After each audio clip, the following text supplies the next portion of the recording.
Hello, everyone. We are checking in, analysts, really late, but analysts after work. I see you, Steve. I see you, AJ.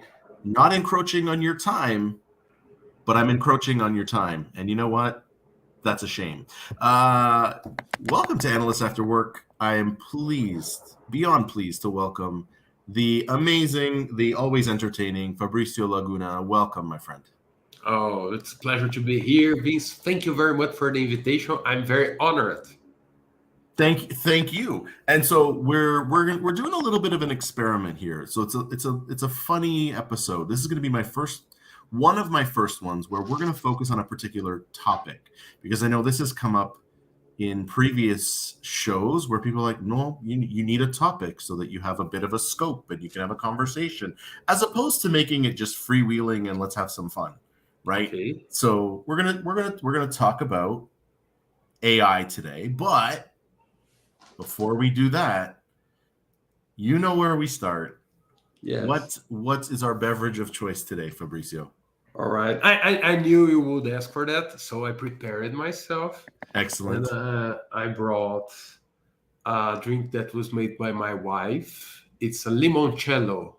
Ooh, Oh, do you know what I it know is? all about limoncello. Oh, yes, yeah. But this one is made by my lovely wife. So Like she actually made it. yes, she actually Oh, made wow. it. Yes, it's a homemade limoncello. That's And amazing. it's very good. You're invited That's to come. very impressive.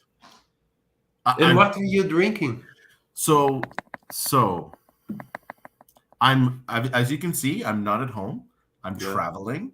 That's part of the reason why. And again, I see Steve and I see AJ already taking up their position as harassers in chief in my timeline. I am on the West Coast. I'm in California recording at LinkedIn, and that's why we've got the time change. So it's actually 5:00 for me, which is the normal time, but it's not the normal time. And that led to a very interesting situation where we had to make an adjustment because we thought it was booked. But because I'm not at home, I have not had a chance to go and pick up anything. So disappointingly, I am drinking Coke out of my Yeti travel mug. So, you know, cheers. It's cheers to you, my friend. Cheers to you. Oh, that was unintentional product placement. Cheers to you.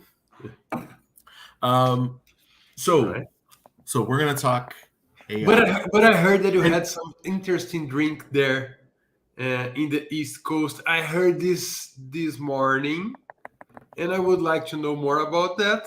Okay. A bird told me. Okay. I heard it from the grapeyard. I believe that's the expression that you use in English. Through the grapevine, but through the grapevine, yes. Yeah. I heard it through the grapevine that you had a very expensive drink. Is that true?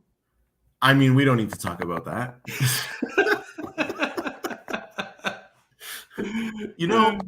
I'll just say this. When you go to a restaurant and you're recommended to have a drink that you're familiar with but isn't on the menu, don't be surprised when it shocks you.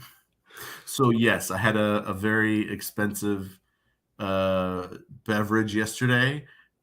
It's fine, but it's fine. It's fine. The fact that it was not on the menu, it means that the price was not listed. Yeah, so it got you as a surprise.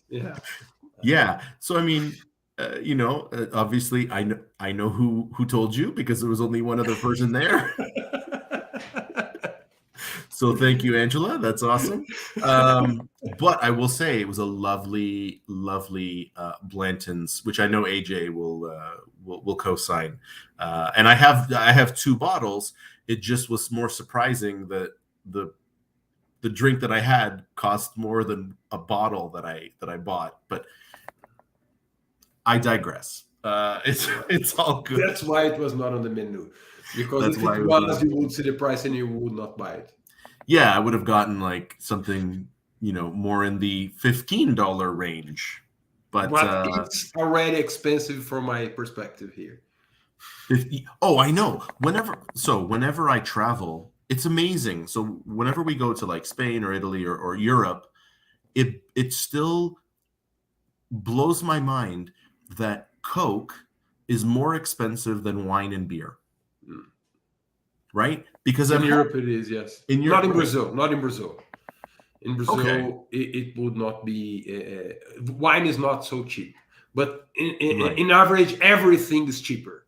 So it's cheaper Sure, than what sure. you buy.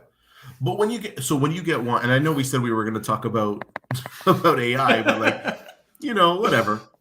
When you're getting wine and you're not getting homemade limoncello, by the way, like, where are you getting it from? Because I know, there's some really good Chilean wines, there's some really good Argentinian wines.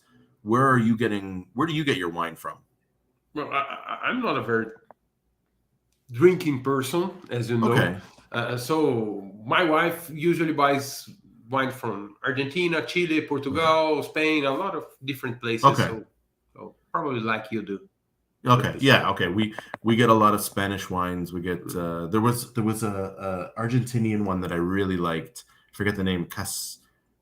Casilio del Diablo or Caselera del something like. Diablo. Yeah, There it is. That Caselera was del a really good Diablo. one. I like that one. So, Yeah. and as you can see, my Spanish pronunciation no es bueno. Perfect. Pero es bueno. No pasa nada.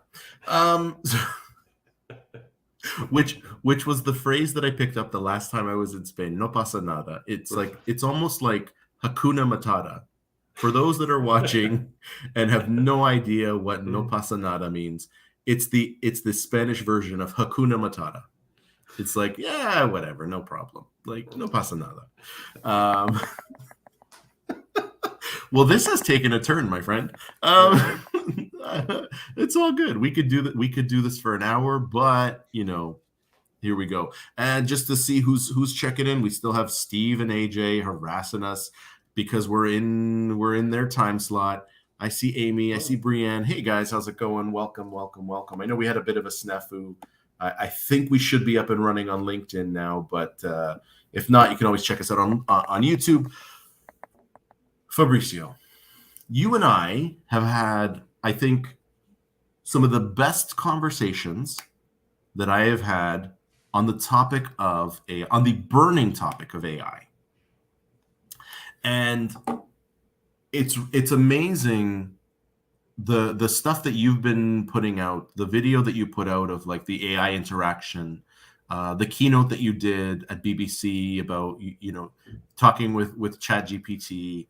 I think you I would say of all the people that are talking about AI, I think you are one of two thought leaders in this space, and I would say it's you, and I would say it's Imal, who was on a couple episodes ago, that are really leading the charge, and it makes me really angry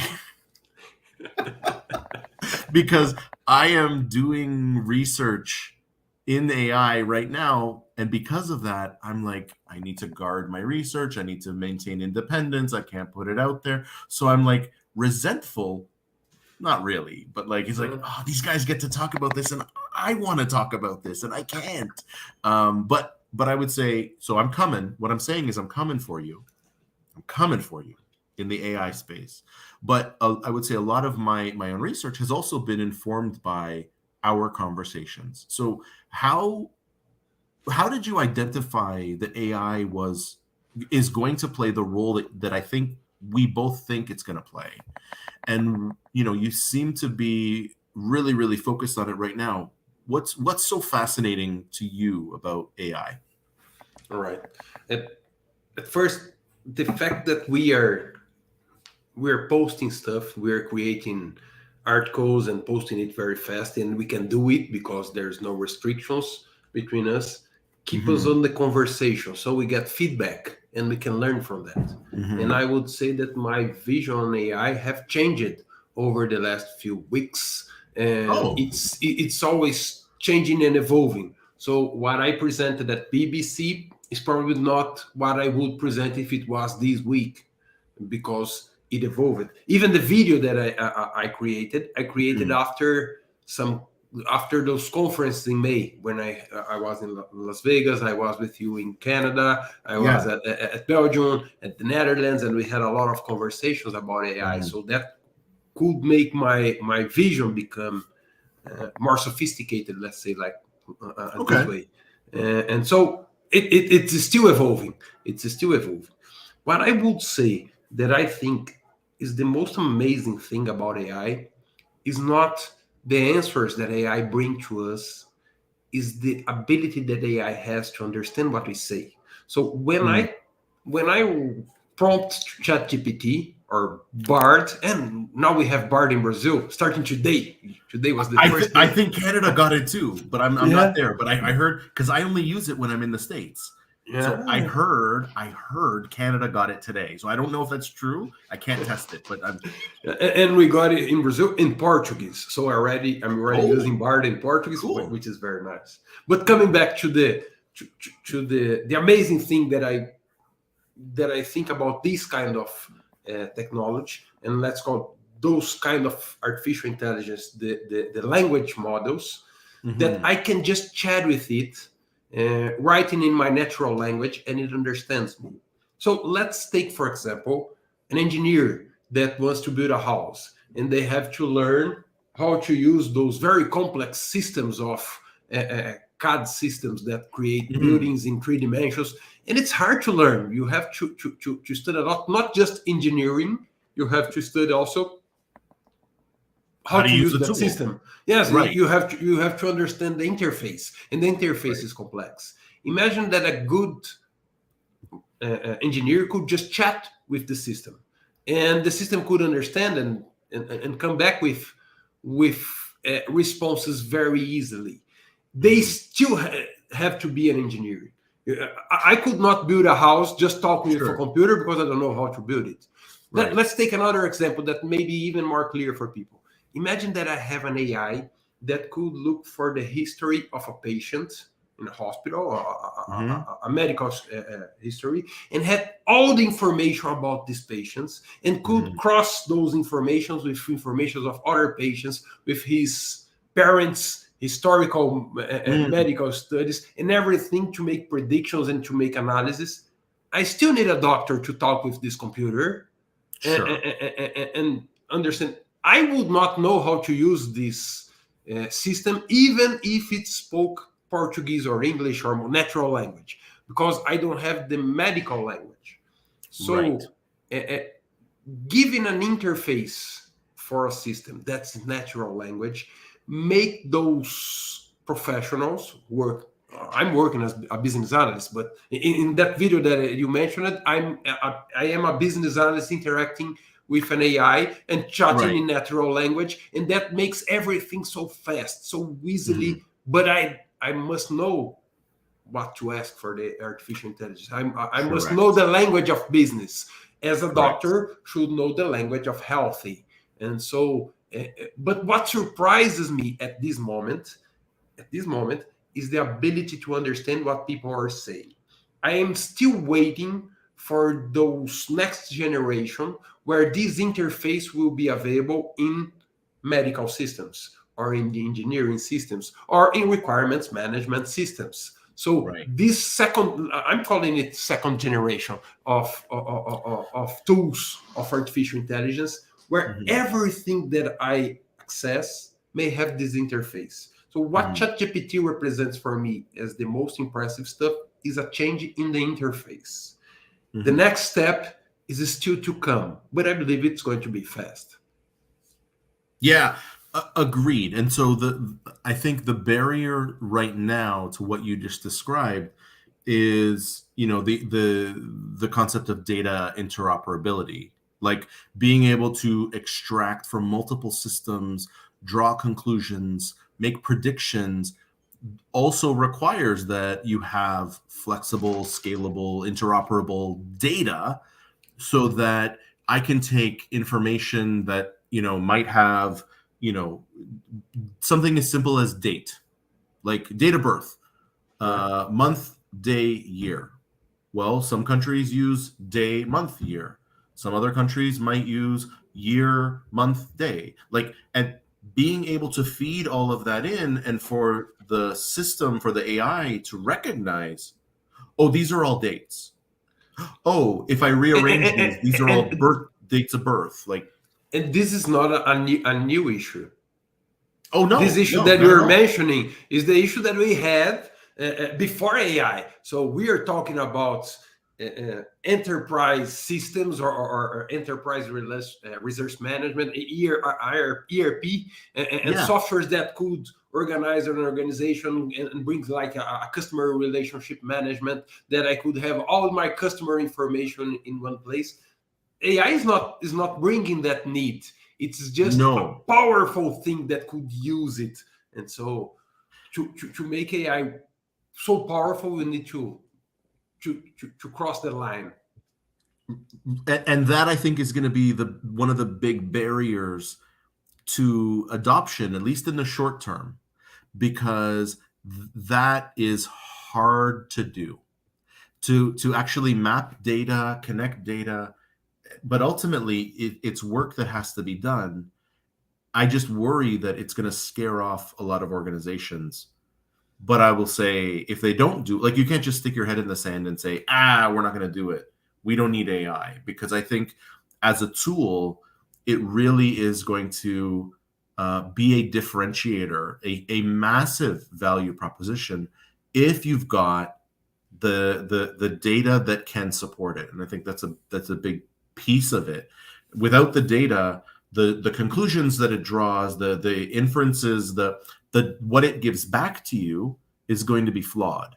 And so, if your data needs to be cleansed or mapped or whatever, that's a big lift. And I think that's going to scare off a lot of organizations. And I think but the decision to not do that is going to be their downfall, because AI, from what I've seen, is going to be, and I know we've talked about this, is going to be one of those things that really is a game changer. It's going to eventually. I don't think it is now, but it will eventually be table stakes. I think it's going to be you have to do it. You have to have it, because it's going to be such a boost for productivity by automating, by eliminating, by enabling low value, high effort work. And let's talk about in the BA space, like the things that take us the most time are things like requirement solicitation, documentation, all things that AI can do. And when you can make that easier, what does that leave time for? And what are you Analysis, using that time for? right? But because that's the thing, it's not like it's going to replace time by removing some of the high effort things, which actually frees you up to do more analysis. So now you can actually think about problems, think about options, think about, okay, how can we solve this? And not just say, okay, here's the requirements, go. While you were saying, I'm thinking about different stuffs here that I would like to approach. Okay. First thing is the usage of AI into an organization. And we can use that movie that you mentioned as an example. If someone who's watching us right now didn't see the movie, they can see it later. It's on my website. It's the Brazilian BA. It's called Business Analysis with Artificial Intelligence in year 2000. And you have to decide what year is that, because I love the I can put plug, it there. man. Right? Hey, But everyone, don't go visit his website yet. Wait yeah, for the not end of now. the show. Wait Yes, for the yes, end of the show, please. and then go. But check out No, the BrazilianBA.com. it's a self. How do you say? Self promotion. Self promotion. You usually say plug. Oh yeah, that's a great. No, it was a great plug. It just made me laugh. Yeah, It's like, yeah. on my website, But the actually, Brazilian BA. I thought that was important because we are mentioning No, I know. something and someone may haven't seen it, and so it's Yes, important. you're true. But You're right. but it was shameless plug. That's how you Yeah, say. there it is. There it That's the is. word. Yeah. But the usage of I see evolving for some organization that want to have that that usage of AI. I see three different tracks that must evolve. The first track is the one that we were mentioning. That's the interface. In that video, I am interfacing with an AI using natural language. And I could use that for many things. Like we are already using that in chatbots to solve to solve problems in organizations. So creating an interface for our customer or for our user to use our tools is a first step. Instead of providing them a menu of options, you provide them a chat and they talk with an attendant. This is a track. The second track, and you don't need to run both at the same time on your same company, but the second track is giving AI the data of your transactional data and all the data of organization. In that example, all your blueprints, all your business rules, all your requirements, all your process structure, so AI can take conclusions about that and can help you to navigate in that information and create reports and stuff like that. And AI is very good on identifying patterns, on creating images from data, and so you can use different kinds of AI in this track, not just the natural language, but also other AIs that can use your data to create nice ideas and help you to promote your business. And there's a third track on that video that I haven't seen people promoting it yet, but I think that's the one that scares the most, is having AI, giving AI the ability to change your business behavior, in that example, by changing your source code. We know that ChatGPT is a very good coder. They develop software very well, but it's not just code. You could have those processes in a process system, in a platform of process modeling, and you could change processes, not necessarily code, or a business rules engine, and you could change the behavior of our business rule, and putting AI to do that for you, and you just interfacing with AI. That's the third track that I think is the most scary one and the most interesting one, because if you have AI changing the business, your business behavior, that's the most nimble organization I can think about. It's very in that small video, it's all there. That's why I didn't say what year is that, because we have to figure out when it's going to be. But I could do in 5 minutes the work that will probably take a month or two in any organizations today.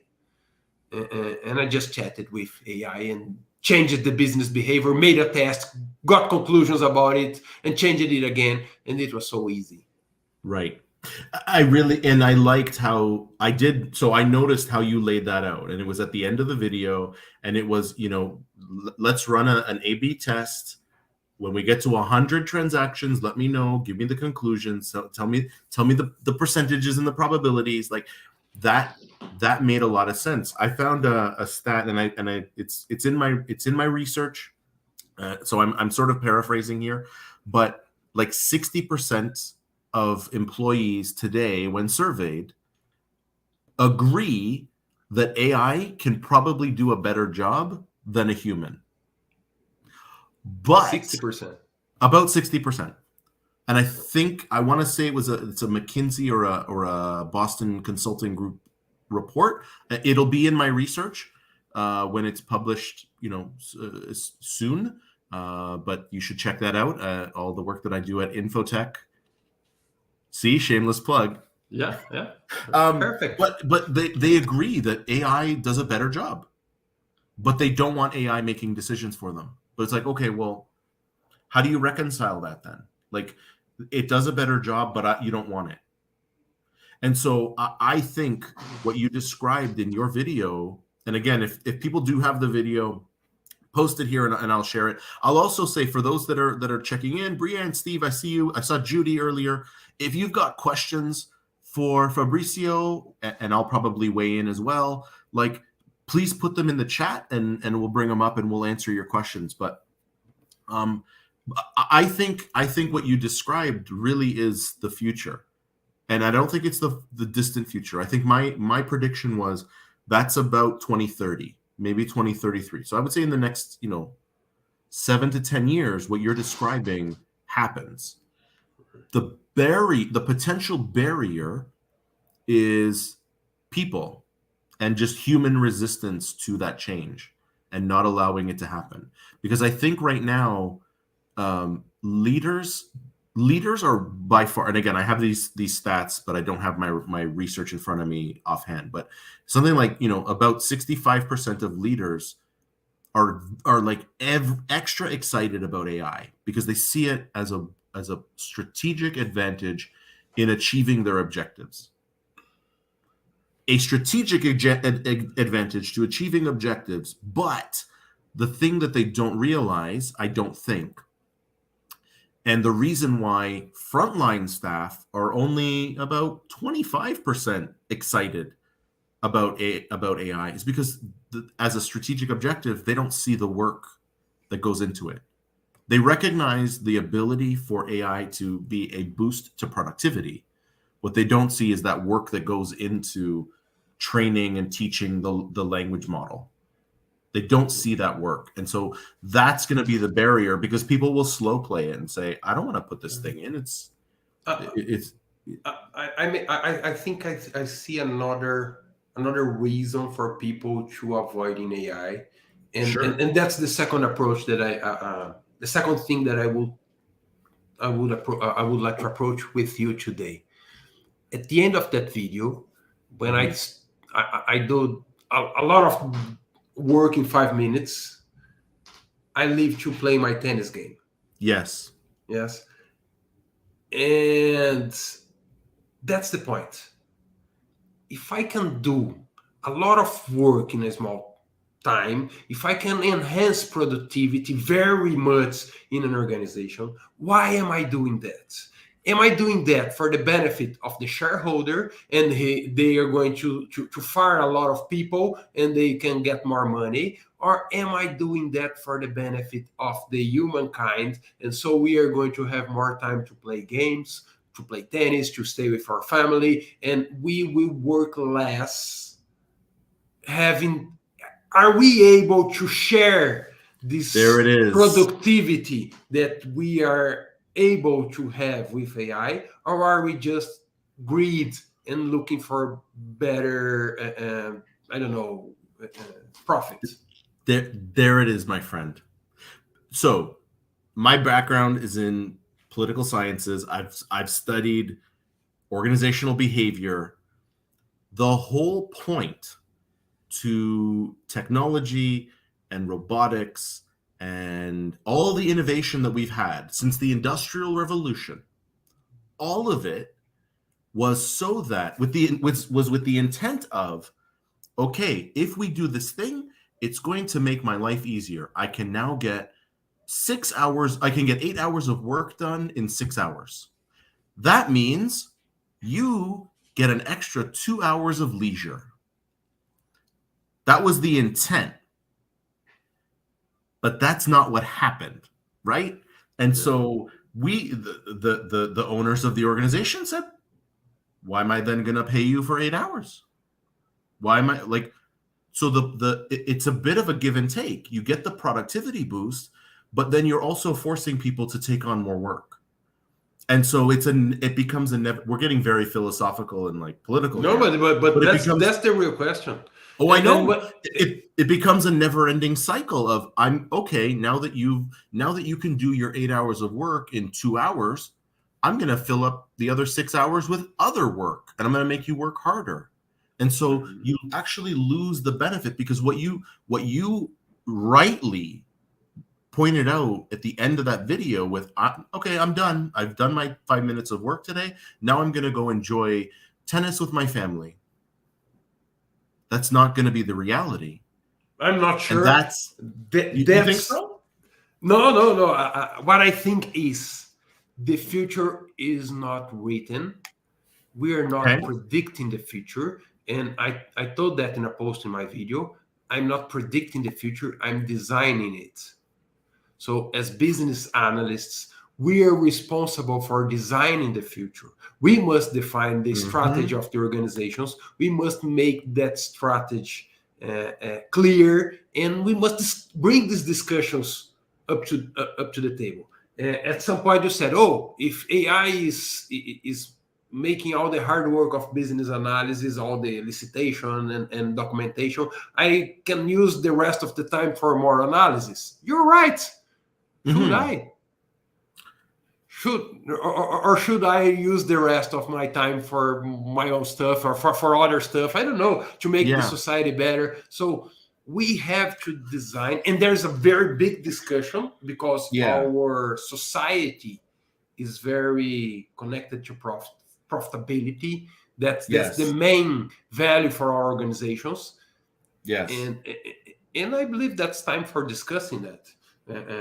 And AI may be a turning point that forces us to bring those conversations out. Right? Why are we just building more productivity?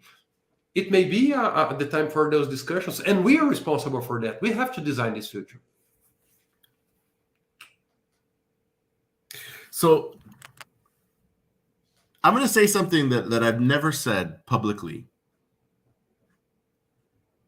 You're familiar with the UN global goals, right? Yes. Wouldn't it be amazing if a bunch of us teamed up to tackle one goal? As business analysts, turning our skill, our knowledge, our mindset into solving one massive global problem. And I don't know which one. I know that there are a few but I've often thought, like, wouldn't it be amazing if we could just try to solve one of these problems? Wouldn't that be awesome? And I think that's what you're touching on here. So I'm smiling like an idiot because I'm like, I think this might be a different episode. I think this might be a different, like, an offline conversation, but let's start the conversation online because, whatever. I'm with you, man. Like, listen, profit is good. I'm like, you need to work so that you can provide and whatever. But at what point does it become too much? Now we're getting really, like, philosophical here. But Yeah, at what point does it become, like, once you have what you need, what else do you need? And so you're right. If we can get done in an hour what used to take us 8 hours, should we be on the hook for those other 7 hours? Or should we redirect that energy to solving the big problems that plague the world?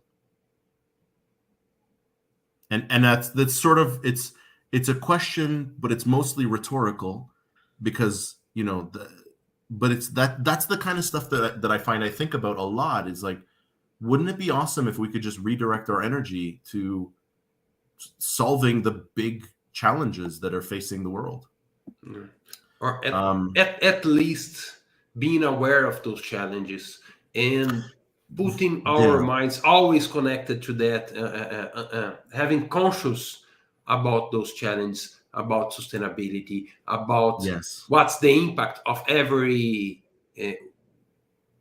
project or initiative that we are running, what's going to be the impact, not just for our customer, but for our society, for future generations, Mhm. to think about those stakeholders that are not in the first sight and try to understand that. We may be going through a generation of people that just won't have jobs. Yes. Part of them because they're not prepared for new technologies, part Mhm. of them because they're not going to be jobs because those jobs are going to be done by some computer or some artificial intelligence. If you think about the artificial intelligence driving cars, Yeah. driver is the biggest profession in the world. So there are more drivers than any other profession in the world. If at some point artificial Okay. intelligence get good enough to drive cars, they won't let you drive a car because you may be killing someone. And as you Mhm. said, artificial intelligence or technology at some point can take better Mhm. decisions that humans, especially for those kind of decisions that are very logistic, right?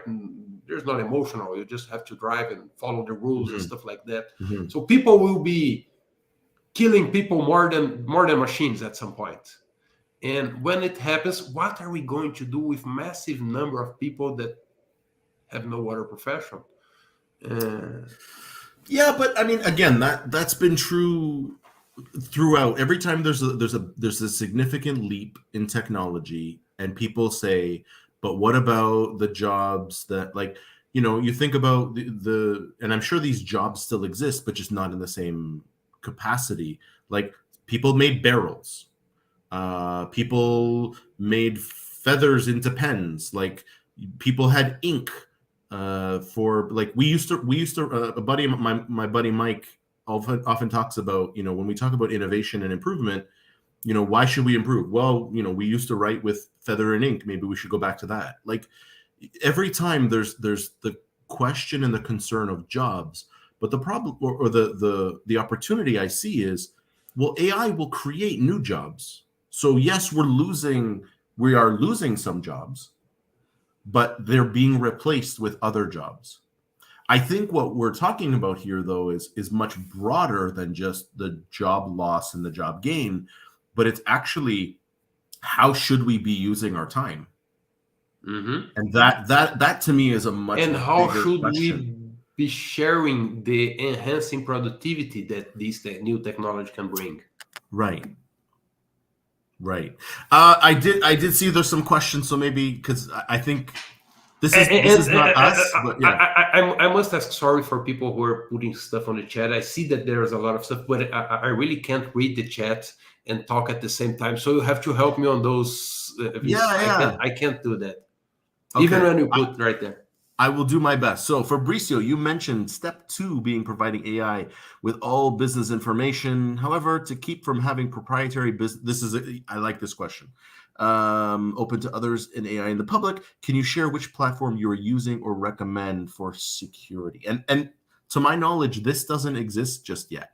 Yes, this Yeah. doesn't exist yet. So, Yeah. Brian, today don't put your proprietary business information on ChatGPT or Bard or any of those technologies. They are not supposed to have proprietary, even your personal information.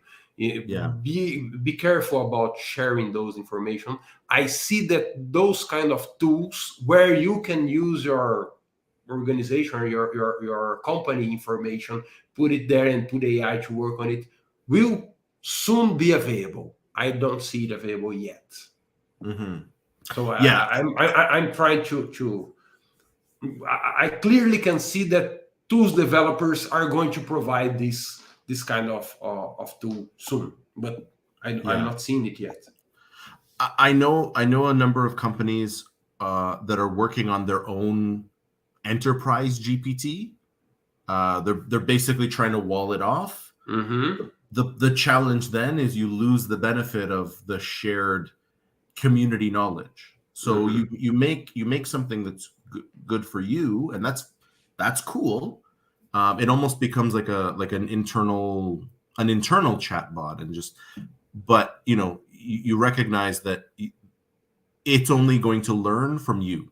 It's never going to learn best practices, leading practices from outside, because it's just not. Yeah. But I mean, the topic of security is important. I think it was Samsung that put their strategy into ChatGPT, and now it's part of They the put their learning source model, right? code of a Yeah, software that they're trying to solve and ask a ChatGPT to solve it for them, and their yeah, source code became available right. uh, outside of the organization. So they Yeah, prohibited the usage of ChatGPT in that organization. yeah, but I mean, that's not going to stop people from using it, right? Like you can. Oh, you're not allowed to use Yeah, it on yeah. What your I have work computer. seen, Great. Oh, let me just do this. Like, some organizations are creating policies for the usage. I think that's important. sure. Every organization should be thinking about that, because otherwise people may be navy and just use it in a way that make private information Yeah. public. And as part of my research, that is one of the very key steps, is actually agreeing on what are the usage policies, what are the guiding principles of usage, That's right. because that helps to. I still have to share that with you, because you were one of my expert interviews, And I would love, and I will be sending you a draft. It's about 50, 60% done. But I would love to send you a draft just to get your feedback feedback on it. But I will do it when I get back to the office. I will do that. So yeah, good question, Brienne. I want to throw in one other thing that I had in another interview. We were talking about, if there was such a way, and again, I don't think this exists, but if there was a way for you to actually partition data in your learning model. So let's say you put a wall around your enterprise GPT, but I don't want everybody having access to the information. Like, I don't want someone who's a frontline employee asking enterprise GPT about the developing strategy for 2024 and beyond. Like, I want to be able to almost partition data. And I don't think we're there yet, because the learning model is the learning model. So I don't know that you can assign permissions, right? But maybe one day. And I would say, do you really want to work in an organization where that sort of stuff is secret? That could be. No, you may have other types of information that could be shared, not just because of secrets, but in that video that we mentioned, there are some changes that I want to do in the source code, and it have some authorities that have to approve it. So this kind of workflow for having access to something is kind of natural. So if we are using artificial intelligence as an interface to our systems still have to run their workflows and all the authorities and everything that our system. We are just changing the interface. Instead of using buttons and clicking on screen, we are chatting with it. But the workflows still have to work. Yeah. And I'll say the first time that I actually thought about that was, and this is really cheesy because it wasn't a great movie, but the movie Minority Report, where, I mean, if you remember, that was probably mid 90s. Tom Cruise, it's not bad, but it was good movie. It was fine, right? I like it. It was an interesting concept where they were essentially predicting crime before it happened, which is not unlike it's generative crime prevention. But it was the first patent pending. That's a great term. But it was the first time where you saw a computer that didn't look like a computer you had ever seen. Like, he was using his hands to move things. He zoomed in. It was amazing to watch. Nice. And that was really the first time where it was like, this was a reimagining of what was possible. And it wasn't AI, but it was a completely different interface to what was usual, what we were used to, because we were used to a desktop brick that was our computer was just good. And now we have this guy that was like moving things, and it was amazing. My movie reference for what I see as this interface that we are talking with ChatGPT and chatting with it is Jarvis from Iron Man. Did I tell you this? No. Okay. It's one in one of my articles. Okay. Yes. So Jarvis, he just chat with it. He just talk with Jarvis, and this is this super cool intelligence computer, and Jarvis can do all transactions and everything that he's dealing with it. So probably that's the best example of this change of interface that we're facing. 1,000%. So I wanted to put this in my research, but I don't think I can get the rights to be able to say it. But it was like, because everyone thinks of Skynet. Everyone thinks, AI is going to be Skynet. And I'm like, no, it's going to be Jarvis. And so I'm excited for that. First of all, I want a Jarvis, because but I want a Jarvis, like, hey Jarvis, I'm going out to LinkedIn to record a course this week. And Jarvis just knows, let me book you into this hotel. Let me book you flights based on your preferences and flight times and window seat. Let me set up a car let me rent a car for you. Let me do like And I don't need to worry about it because all I need to say to Jarvis is, hey, Jarvis, I'm going on a trip. And Jarvis knows what to do. And I think that now that's at the personal level, but I think that's also going to scale to the enterprise, the organization. It's just then the question is, who has access to Jarvis? Does everybody have access to Jarvis? Or do the leaders have access? Who gets access? Yeah. There's a question there, an issue there, because in Avengers 2, if I'm not wrong, Jarvis evolved for something very evil. But let's not talk about that. Wait a right second. now. Hold on. Okay, you're right. Jarvis the AI was inserted into Vision. Vision was intended to be evil because Ultron wanted him to be evil, but we know that the Avengers saved the day. Yeah. And Vision ultimately destroyed Ultron. You can't speak ill of that. That's why the Avengers are so important, and that's why our role about designing the future is so important. We are not just predicting the future, we are really designing it. And that's our role, especially as business analysts. I want to share something I prepared especially for today, and I'm afraid there's that we're running out of time. We're talking about language models, ChatGPT, but another kind of artificial intelligence that is surprising me very much is the creation of images. So artificial intelligence, like Mid-Journey, and that's amazing. So I prepared something for today. Okay, I'm going to share my screen. I'm very excited. This is unexpected. It was especially for you. Here let me share that. And I used Mid-Journey for that. And I got your picture in the movie that we did together, where you were Doctor Strange and the business analyst at the multiverse. Also, another shameless plug. If you haven't seen it, it's amazing. Vince is amazing. Vince is great as Doctor Strange. And I'm scared.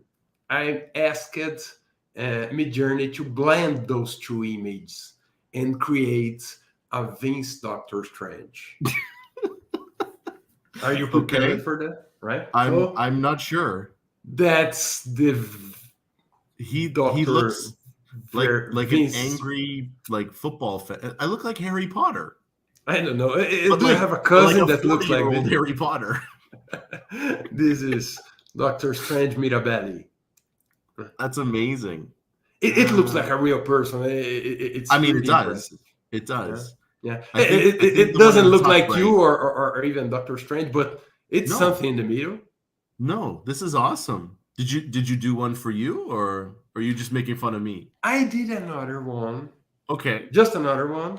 So I made a blend of Vince Mirabelli and the Brazilian BA Fabricio Laguna. So Vince Laguna or Fabricio Mirabelli?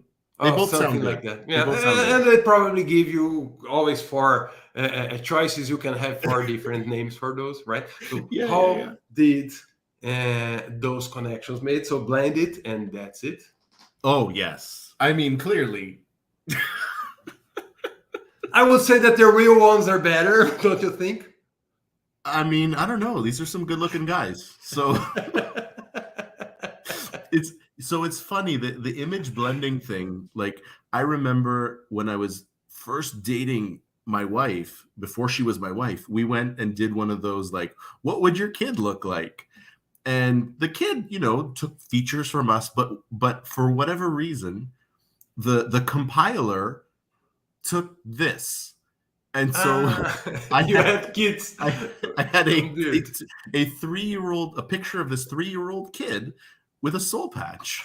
And it's like, why does that happen? But this is amazing. Yeah. All right, that's it. Yeah. Our time to see the future. I'm gonna take that out. That's amazing. And if you can see, these are real tears. I did not know that was coming. That was amazing. So. That's awesome. I don't know where we go from that. That's awesome. Let's take questions or I something like that. I do like this comment from Steve, because we've been talking about, like, building out the Avengers of analysis. So maybe this is the name, the Analysis Avengers, or I don't know. We gotta figure that out. But Yes, we discussed this morning. We had a meeting with a lot of Avengers, and you were not able I to was unable be to with attend. us because you're I was in working. makeup. Yes, I was in makeup when you you're guys were so meeting. fancy making up. Oh, you should see the towel. I was like, my face was itching. I don't know how the women that choose to put on makeup, I don't know how they do it every day. Like, I got here and I was sitting here and I'm like, my face is like itching and it doesn't feel good. And it was because all the makeup was on, and I just like washed You may it have off some with a towel. allergies and you don't know that. I know some. I mean, My maybe I wife, didn't think about my that. wife have allergies of some makeups, and she can use some and cannot use another one. So maybe you are just discovering that. I mean, we'll see if I like break out overnight, but I don't. I think it was just everything. Everything was like clogged, and it just when I washed my face and like, so it's still. You can probably still see some of it, but hey, it's the price we pay for being celebrities and LinkedIn Learning and whatever. That's so fancy. But yeah, I know you guys were meeting. I don't know that we'll talk about that yet, because I think that's still a very new concept in support of Global BA Day. But yeah, I'm gonna have to catch up on the recording, because I think the work that I mean, Judy took the lead. I know you all. I saw the picture of you guys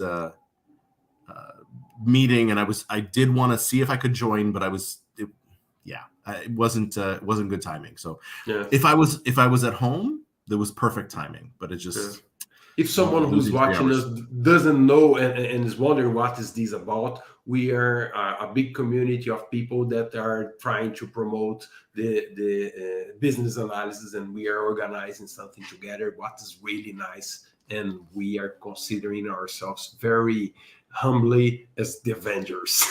Right. And Angela, thanks for weighing in. Regular makeup is different than studio makeup. Maybe that's the problem. The studio makeup is just heavier. I don't know. But I feel fine now. I'm not as itchy up here. Maybe. Anyways, it doesn't matter.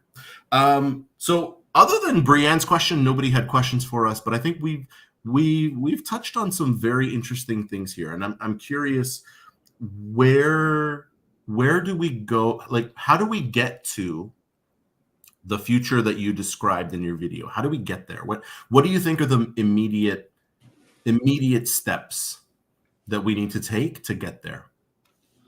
Right. As you mentioned, we probably have to cross some barriers to get there.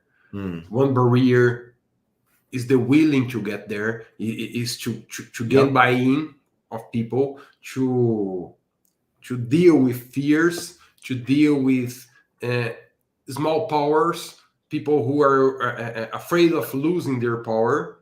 And so we have to talk and maybe create a definition about what is the benefit of investing in this future, not just for the sake of some, but the sake of everyone. So everyone could enter the boat, could see this as a positive thing, and this is one barrier, a very big one. So it's a huge one.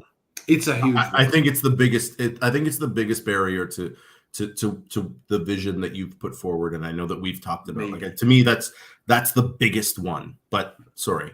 Yeah. Another barrier is a barrier that we already have. That is, we don't have our data in a center. We don't have our data organized. We don't have our data. We don't have our process designs. We don't have our business rules. They're in source codes. They're in different places. They're in spreadsheets. And so this is not a problem with AI. We already have this problem. I heard in watching a movie the other day, someone said, "Oh, put your shit together." I didn't understand very well what it means, but I Yeah. think it means put your stuff together, organize it, Yes. because you're a mess, right? Yes. Yes. You got it, man. Yeah. So AI is wonderful. Can I use it? Yes, but you have to put your shit together first. So you have to Yes. organize your room, your house, and if it's organized, you can use some new tool over it and get great benefits. But if your tool is a mess, if your house is a mess, the tool is not going to fix the mess. No, actually, it's going to have the opposite. So again, in my research, I talk about that, right? So if you don't have these pillars in place, AI is not going to help you. It's actually going to expose how bad you are. It's going to make it's going to actually point to this sucks. Yeah, We we need to get may this going. we may in the way of organizing our process, our business, our systems, our data, may create some artificial intelligence tools to help us doing that. For Sure. example, an artificial intelligence that could read my source code and generate a very good definition of business rules in natural language. Sure. Maybe we can come through that. I I'm not sure if we are there yet. I believe we don't. But for that vision, we have to organize our business. That's the second barrier, Mhm. and probably those are the most important ones. But I'd agree. yeah, probably those are the most I'd important agree, ones. man. And I there are mean, some evolutions that I believe people always talk about the risks of using AI because AI makes those hallucinations and AI gives you wrong information. For the level of maturity it is, for the age those tools have, I believe they're amazing. And so I think those kind of bugs, let's call it bugs, are going to be fixed very very soon. mhm. Well, It's that's a setting, my right? That's a setting. You can turn down hallucinations.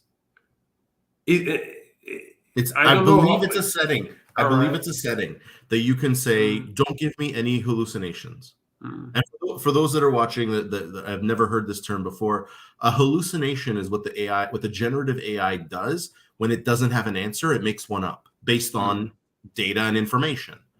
So Probability. probably like I don't know, so I'm going to give you something to answer your question. But Hmm. it's my understanding that that it's a setting that you can turn down and say only give me data. Like I'd rather you tell me no than give me something made up because there was that very famous court case I think in the US where someone asked ChatGPT to cite precedent on cases and they brought that to court and the cases were made Wow. up.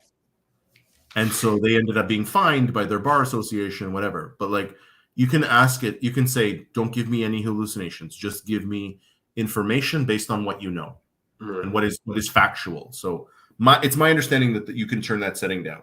Okay. But you're right. Like until you know, like you still need to what's the uh trust but verify kind of thing. Like you can take the output, but you should if you're especially if you're using it for writing reports or whatever, um, you should always check your sources, right? Like any good reporter, like any good analyst, there's a reason why in the babok they talk about validate and verify, and those are two different things.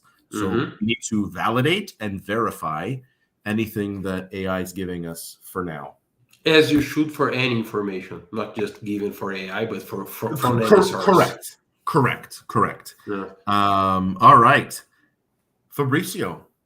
The hour has flown by, my friend, as it tends to do whenever we have conversations. Um, if people want to know, I'm going to give you your chance for your shameless plug. If people want to know more from you, and I appreciate your time on AI, where can they learn more about you? Where's the best place? Because I don't know. All right. The best place is probably thebrazilianba.com. And from there, you can subscribe to my YouTube channel. There are videos very nice with Vince Mirabelli as Dr. Strange, or with me talking with ChatGPT, or with a lot of other great thought leaders. Some of them are here in this chat. I can see their names. And those interviews that I have made with those guys are also available on Spotify and Apple Podcast and other podcast crawlers that are tools that you may use. So that's new. The podcasts are new stuff. So I think you and I are of one brain, because the reason I'm trying to do this new approach is to have a topic so that I can extract this and start turning it into a podcast. Because maybe that's an easier way for people to consume our great, fantastic discussion. So thank you for being the first. I've been your lab rat. Now you've been my lab rat. And I understand we're going to get a chance to maybe do that again, but we'll talk about that another time. So Fabricio, thank you so much. Thanks everyone for joining in. Appreciate you for checking it out. And apologies for the late time, but my fault. I'm on the West Coast. We'll be checking in a couple weeks, where my guest will be a new visitor to the show, Valence Howden, who is a colleague of mine from Infotech. So look forward to what I'm sure will be a fantastic conversation with Valence coming up. We've got episodes from now, mostly booked from now until the end of the year. So I'm actually going to try to take this a little bit more seriously, but I appreciate everyone for joining in, and folks, we'll see you in a couple weeks. Thanks again. Thanks, Vince. Bye-bye, folks.